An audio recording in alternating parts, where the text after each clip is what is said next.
can't be willy-nilly about this. You can't jump in expecting material success. It doesn't work that way.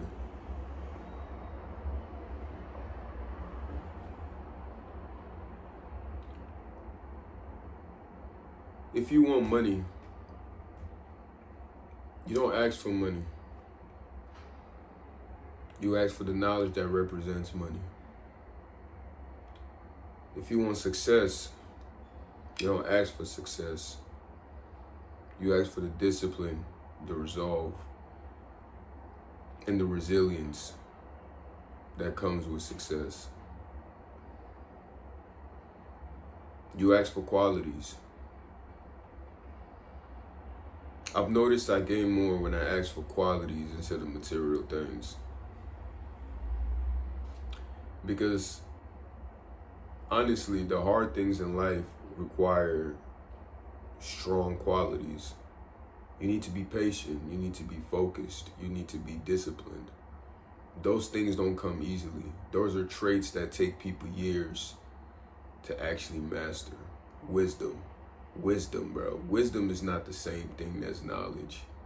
Wisdom is the ability to properly use knowledge. So first you have to accumulate said knowledge, then you need the wisdom to properly apply it. That takes years. To pray for something like that is you recognizing that that's what you really need to get to where you want to be. But not everybody goes about it that way.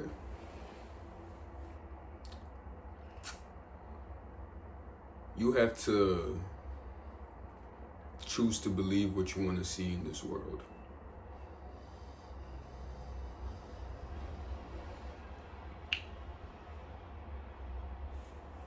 The truth is, anything subject outside of your mind is up to question if you think about it hard enough. If you think about it hard enough, you will have more doubts and more questions than you will answers. Everybody accepts the theory of gravity. Well, most people. Most people accept the theory that the earth is not flat and is round, right? But how many of y'all have actually gone to space and looked down at the earth and seen that the earth was round? How many of your people have actually done the math to prove that the earth is round? Very few of you have actually done something like that. Now, I'm not saying I'm a flat earther. This is an example. What I'm trying to say is we accept certain things as undisputable facts without ever doing the hard work to figure out if it's real or not in the first place. Essentially, we believe more than we know as human beings.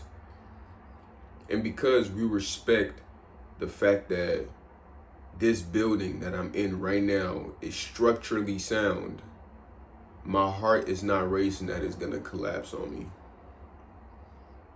I don't know verbatim that it's structurally sound. I simply just believe so.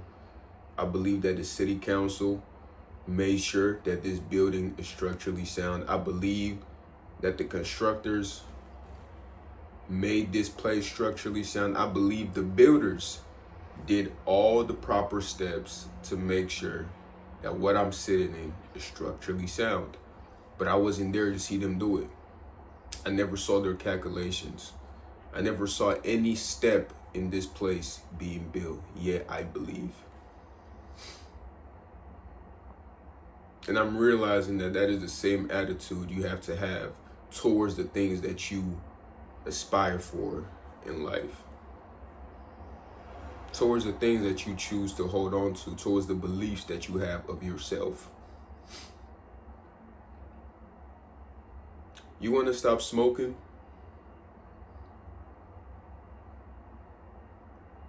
You want to stop watching porn? You want to stop drinking? You want to stop, I don't know, being lazy? Attack the identity behind it. There is a belief that is constraining you towards what you want to be. When somebody offers you a cigarette and you don't want to smoke, instead of saying, I don't smoke, I'm not a smoker, you say, I'm trying to stop. What does that really mean? What does it mean to say, I'm trying to stop? I'm trying. Trying is a continuous action. In order to continue something, you have to embody it. So what you're really saying is, I am a smoker, but I'm attempting to stop. There's no attempting is a bullshit word. You either do or don't. You're either doing or you're not.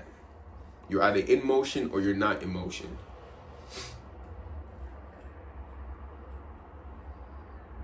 You either took a step or you didn't move at all. Simple as that. But when you say, I don't smoke, you say those words out loud into the world. You're telling the universe, this is who I am.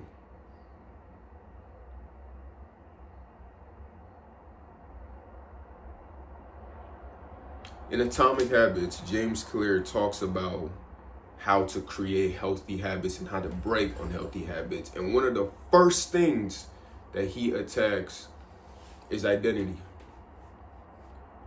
And identity is simply a belief about oneself. A belief. A notion that is regarded as an undisputable fact. It always starts there. You want to be a better, swimmer? Okay, let's set a goal. I want to win an Olympic gold medal as a swimmer. That's the goal. Now you have to ask yourself, what kind of person would win an Olympic gold medal? You look at the story of Michael Phelps and what he had to do to get to where he got. He embodied the essence of a swimmer. He sacrificed. He chose to get up at whatever time, 6 a.m, hit the pool deck. Swim to his arms, his legs, his back, his core ached. Did it all again before dinner time. That's the type of person you have to be. That's what you have to embody. That is the identity of somebody who is capable. When you throw away the goal and you focus on the system, you still reach the goal. Hence why I'm starting to realize it is foolish to simply just pray for material things. You're better off praying for qualities. You're better off trying to attain said qualities and identifying with said qualities of the person capable of reaching those goals that you have set. Once you embody a certain persona, the attributes of that persona get attributed to you. I'm Batman. Who is Batman?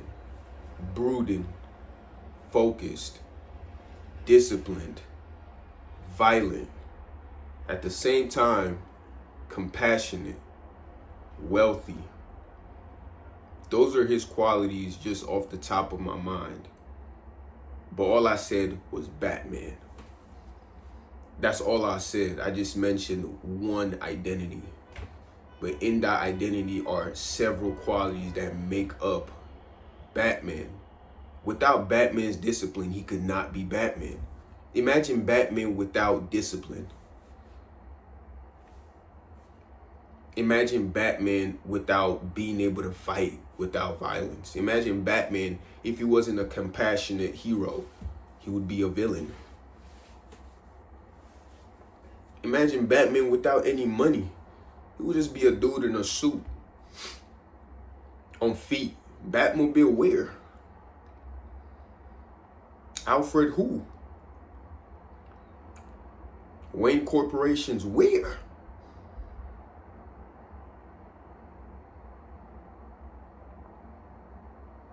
It is the qualities that make up a person, is what I'm trying to say. The qualities are what make a person whole. And you have to believe that you are the type of person to embody these qualities. To have faith is to believe. It's not to want. Wanting and believing are two different things. To want something, you're acknowledging a lack. I want to grab my phone. I'm saying, in other words, I don't have a phone in my hand. I don't have the qualities of a person with a phone in his hand. Say, now switch it around. I want money, right? I want fame, whatever it is. You're saying you don't have it. In other words, you don't have the knowledge or the wisdom to attain money. Because somebody who has wealth is not just somebody with wealth, it's somebody with the knowledge on how to accumulate it. So you might have the material thing, but without the qualities to embody it, you will squander it.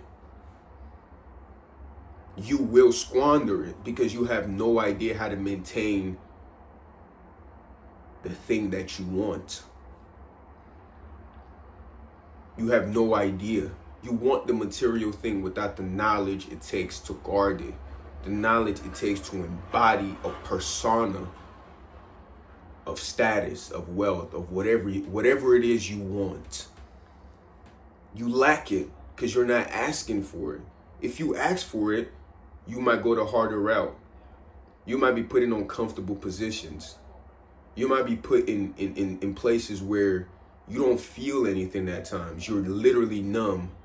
You're putting the work day in, day out, thinking nothing is happening. But what you're building is consistency. What you're building is patience. What you're building is fortitude to be able to put in work, not see nothing, and keep going. And that's what you need to get the stuff that you want.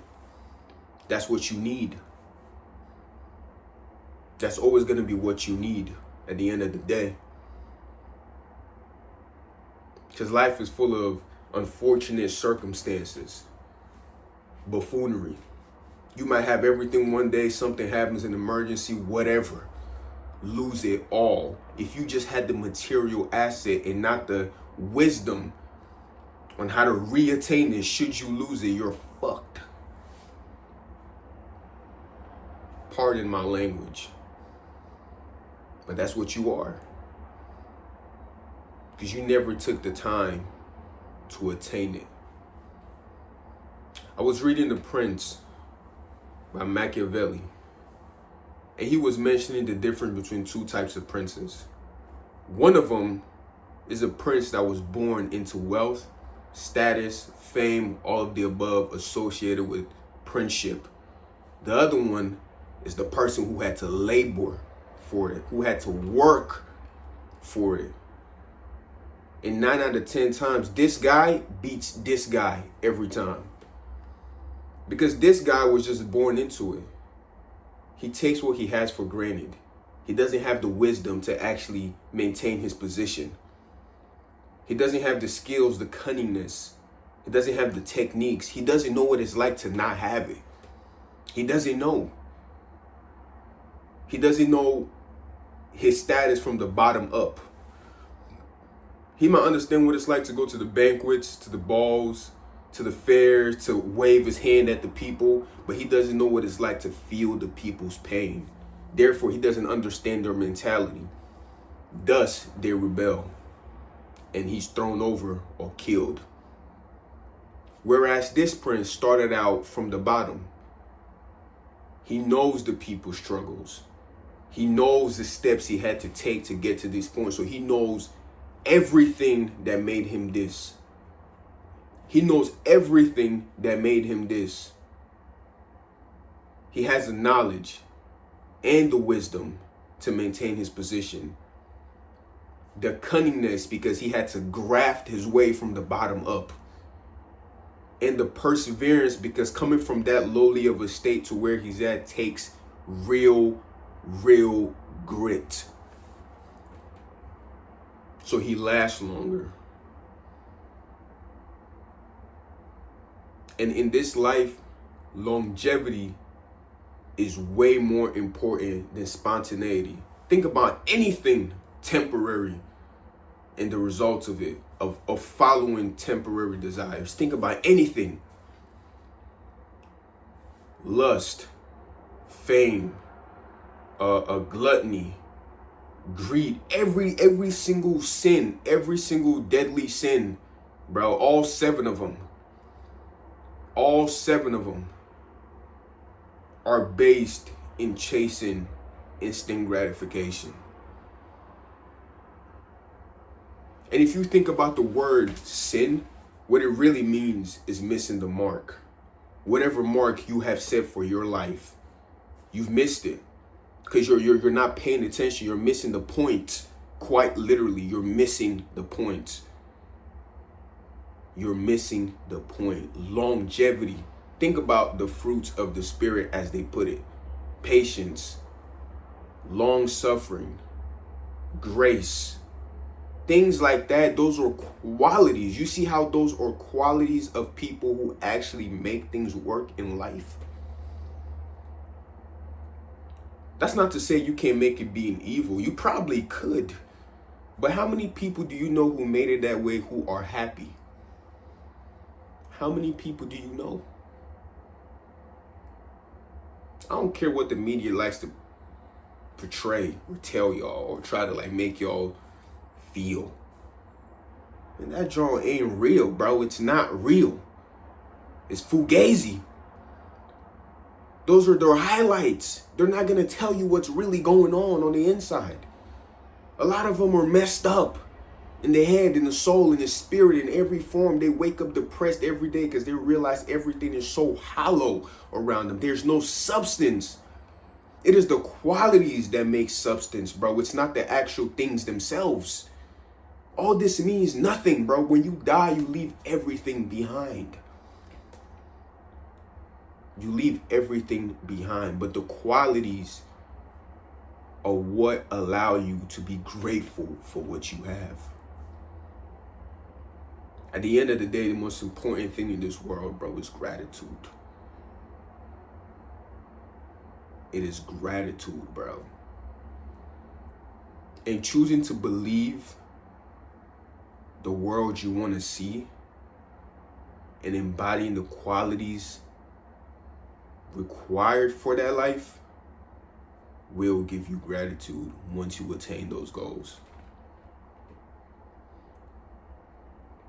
Stay safe, bro.